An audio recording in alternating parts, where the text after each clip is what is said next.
Here we are again. What is that, I hear you say? Or maybe not, you probably know what it is, but it hasn't got its clothes on, so it's slightly harder to recognise. Ducati Diavel. It's a 2013 vintage. It hasn't run at all for 10 years. Somebody bought it new. They used it for a couple of 3 years. For various reasons it got put away, and then it didn't see the light of day for a very long time. Anyway, the guy that owns it now bought it, started to recommission it, so he got all the bodywork off it. Well, not that there's a lot of bodywork, but he got it apart, got the fuel tank off, discovered that the fuel tank was full of jelly because the fuel had gone off. The fuel pump was basically for the scrap bin, and he thought, oh, I might be getting in a little bit too deep here. Anyway, he's found me. I've agreed to get it going and bring it back to life. This is how it arrived. He's taken the fuel pump out of the tank. He's cleaned the tank out properly. He's sourced a replacement fuel pump.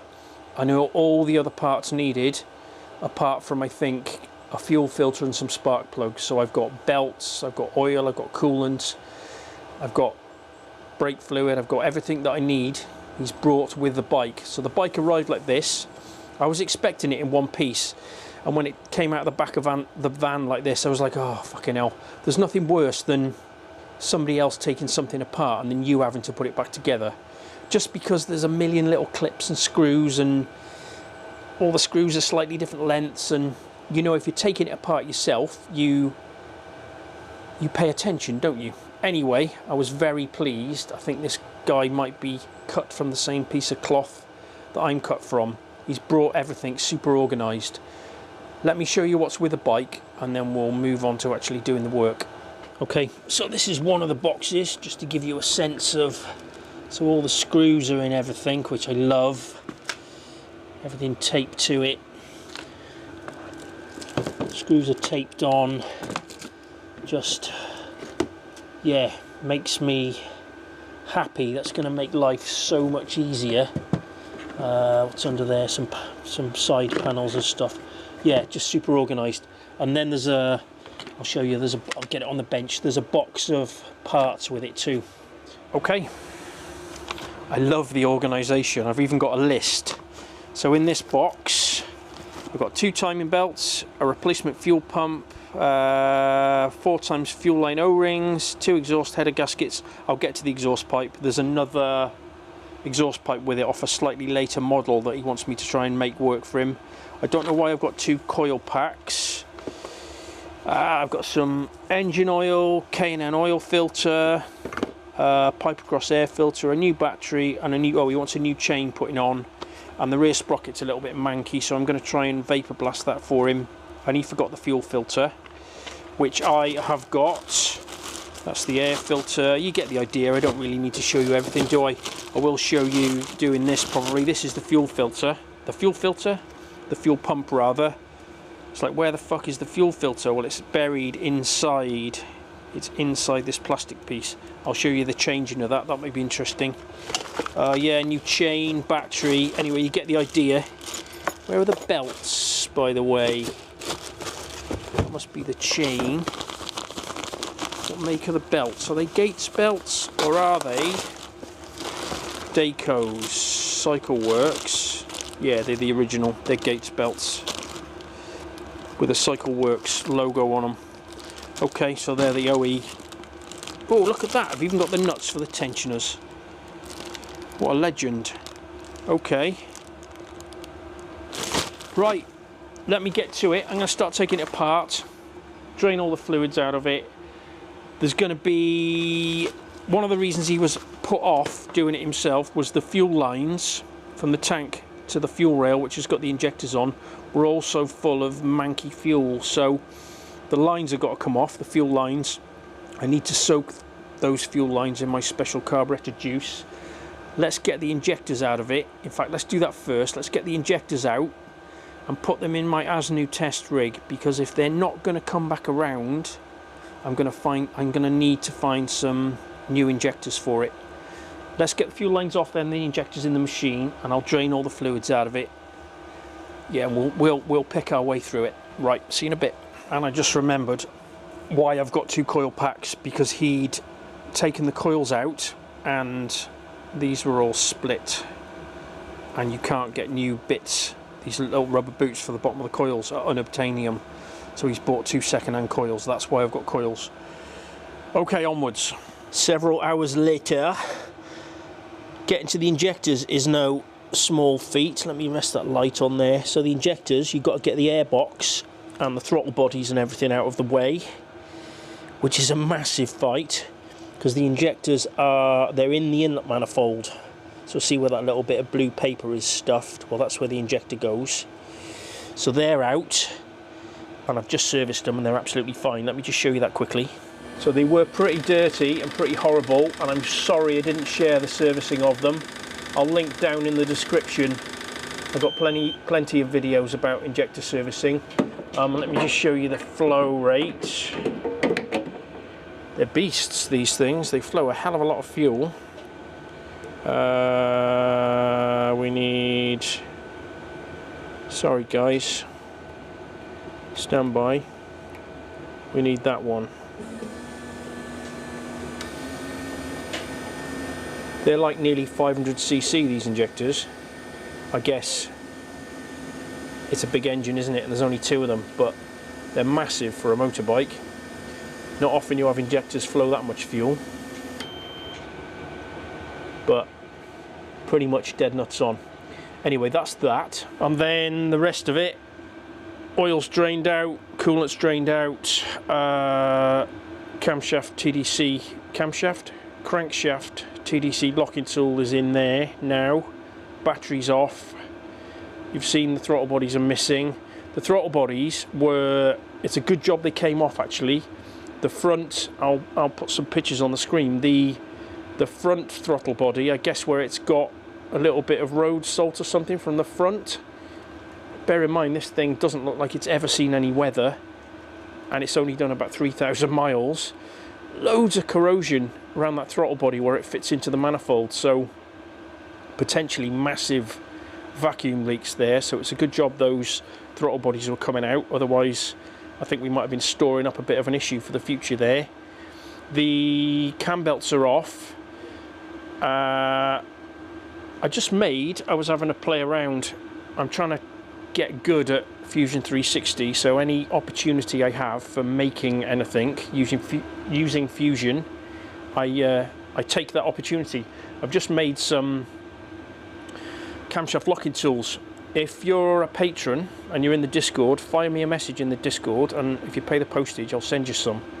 They're for those quick belt changes. I know valve timing and stuff. I know what you're going to say in the comments. Don't bother putting it. These are just handy. You've got doing a quick belt swap, and you're not getting any deeper than that. They're a great tool for that. So if you're in the Discord, fire me a message. If you pay the postage, I'll send you some, just as a thank you. What else to say? I haven't done the brake fluid yet. I'm going to get to that. I'm going to put the belts on now, get that all buttoned up, get these throttle bodies back on, get the injectors back in, get the throttle bodies back on. I've got a new chain to go on. I'll bring you back in as I'm doing little bits and pieces, not massively a how-to. Oh, and the other thing, wasn't it, there was a fuel filter to put in the fuel pump. I'll show you that as well. Right, I will catch up with you in a little while. Yeah, these camshaft tools, these ones in Superbike Surgery teal, they're printed in ASA, which is an ABS type plastic, so they're rock hard. Yeah, if you're a patron, let me know, I will send you some, I'd be happy to. Okay, onwards. Right, crikey, this thing is sucking the life from me. It's actually the next day, and if I sound like I'm different, it's because I've got the man plague at the moment, which isn't helping things, but we're getting on quite well. I've got the replacement exhaust that he sent, which is for the later model. That's on. All the belts are on and done. Airbox is back on, throttle body's back on, coolant's changed, oil's changed, new battery's on. I'm getting close to a point now where I can try and run it.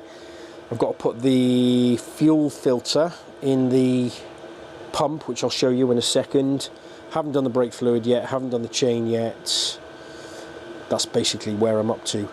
I'm going to get the fuel filter in that pump, show you that. Let's get the tank on, let's get some fuel in it. I've got no, there must be in these boxes here, there's like no dashboard, everything, there's lots of open plugs here for stuff. Figure that out, because I didn't take it apart. Get some sort of dashboard on it, it's got a battery on it now. Yeah, let's see if we can get it to make some noise after, I think, what is probably 10 years, something like that. New set of plugs in it too. I did I mention this? I don't know. I did have a look down the cylinders with my bore scope, didn't record it. I just wanted to get my head down and get some stuff done. Cylinders look all nice and clean in there. He'd previously had the plugs out and sprayed some WD-40 down there and turned the engine over with a rear wheel when he bought it. And obviously I've been turning it because I've been doing valve timing and, you know, doing belt tension and stuff. It all turns freely, all looks nice inside. Got fresh oil in it, etc. Right, let's do that fuel pump. Right, fuel pump. Watch me as I pretend to know what I'm doing here. It's a very long time since I've had one of these apart. I'm going to try and save on that clip because that's a nice big heavy duty cable tie, and I don't think I've got one of those. Are you having a fucking giraffe? How am I supposed to do that?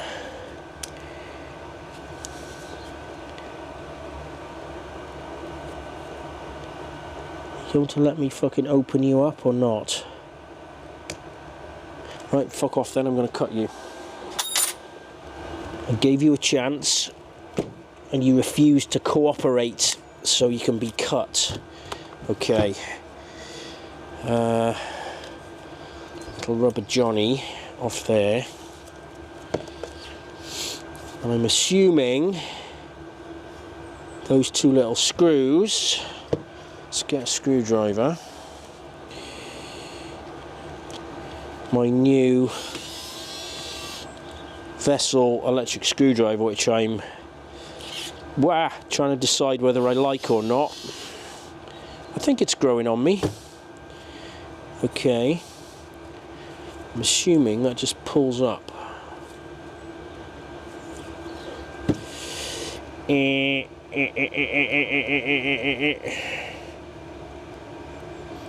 Why are you so not wanting to come up then?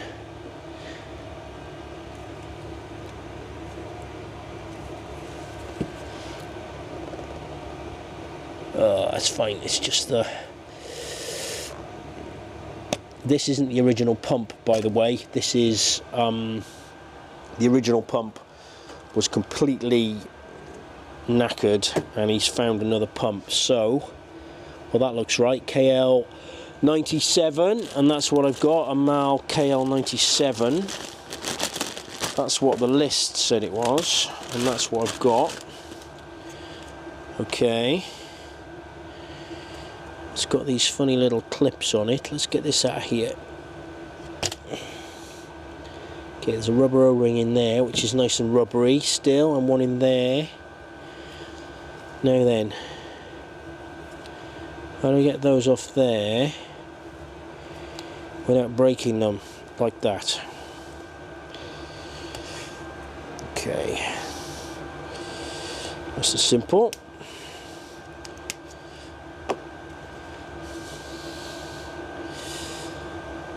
Which way around was it? That way.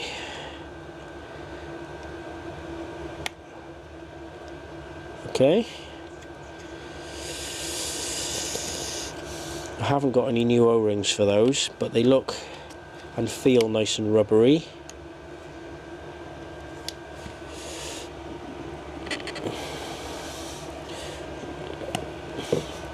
Well, that seemed too easy, but I'll take it the way I'm feeling at the moment.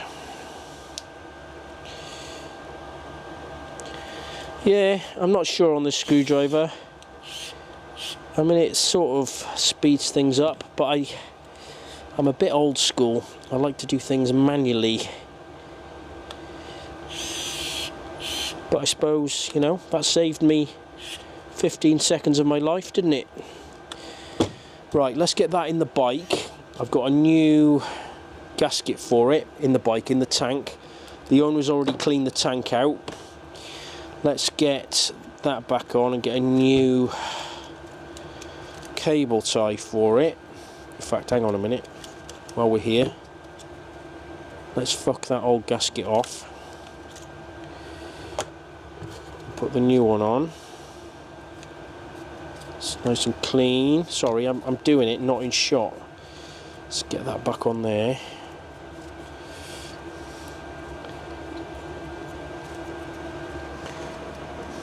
Let's get that on there and get a cable tie for it. Put it in the tank, which is clean. Put the tank on, put some fuel in it, and then watch it piss out the bottom of the fuel tank, and then take the tank back off again. Swear a lot, go and drink some tea. You get the idea. Right, I'll bring you back in when that's on and I'm ready to start it. Okay, fuel pump's in, all connected up, fuel in the tank, no leaks, dashboardy bits are on.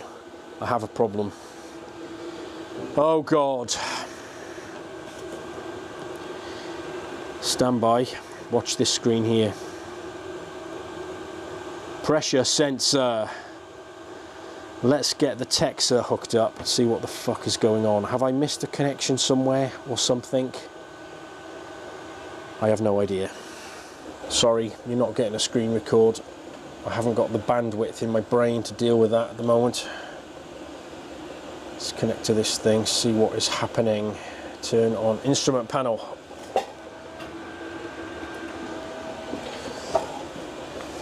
Instrument panel is on. What have we got? Okay, we got 2 map sensor faults.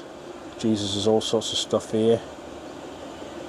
These are all these orange ones, they're all from a low battery voltage while it's been cranking at some point, but these 2 are active. I know they used to suffer with map sensor problems, some early Ducatis. I don't know whether it was these that had the issues. All we can do at this point is try and bin the codes off and see if they come back. We might not have this thing running today. Code's going to come straight back. Confirm. Fucking hell, still there. You motherfucker. Ah, I know they're plugged in. I know they're plugged in. I double checked everything before that tank went down. Isn't it weird that I've got faults on both though? Oh God, I didn't want to have to deal with shit like this today. Right, okay. I'm gonna have to have a brew and think on it. I'll see you in a bit. Right, okay. So here on the bike, I've had to get the tank up, and then I've had to reconnect all the dashboardy bits just so we can switch it on and off to do some measuring and testing. So these are the map sensors. They bolt, 2 little bolts, they bolt to the top of the airbox. There's little rubber pipes coming off them. They go down 1 to each manifold. Let's do some basic testing of these. So we know there's a 5-volt reference on the purple and black, was it, on the wiring diagram? So that looks like this one on this end. So we should have 5 volts in. We should have a ground, and then should have the output voltage. Now, generally speaking, with a map sensor, your 5 volt in, without the engine running, you would have 5 volt coming back out again on the signal wire back to the ECU. That's at like 14.7 psi atmospheric pressure, which is what you've got in the inlet manifold without the engine running. With an engine that's running, that's signal voltage coming out. Every bike's different. I don't know, 1.5 volts, something like that, coming out of the sensor back to the ECU. So let's get me multimeter and let's just back probe and just see what sort of voltages we get in. I find it really weird that I've got both map sensors giving codes. You know, if you had one, you would almost certainly think that it was a map sensor fault, but the fact that they're both showing a code makes me... I don't know, a bit suspicious of what else might be causing the problem. Of course, I didn't take this bike apart, so it's one of them. Right, let's get me multimeter. It's times like this, guys, I really wish I had a cameraman. Got me meter perching there. I just wanted to show you me actually probing it and what voltage I was getting. So let me turn the... In fact, what I'll do is I'll just turn it on first. We know which wire does what. Right, let's turn it on. So this one should be the 5 volts. 4.9, I'll take that as a 5 volt ref, and then the output is the other one, the green and whatever it was. Yeah, that's exactly what you'd expect to see.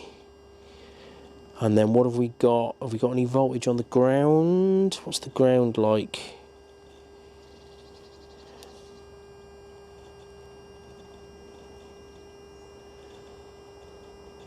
Okay, double check the meter, stand by.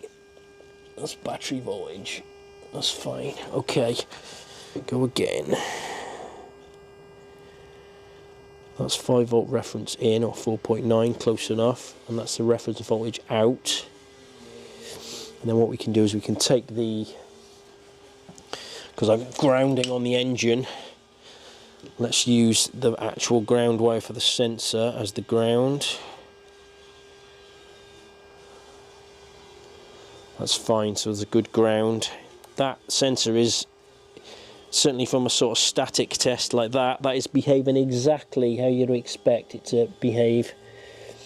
Let's do this other one. Let's take a ground from there. That is 5 volt in. Oh, that's a bit higher voltage. And that's 5 volt out. Interesting that I'm getting 4.9 on this one. That doesn't alarm me particularly though.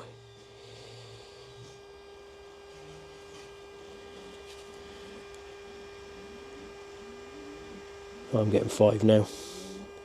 Just the meter being silly. Okay. And it's minus, I just got my lead swapped round. Okay.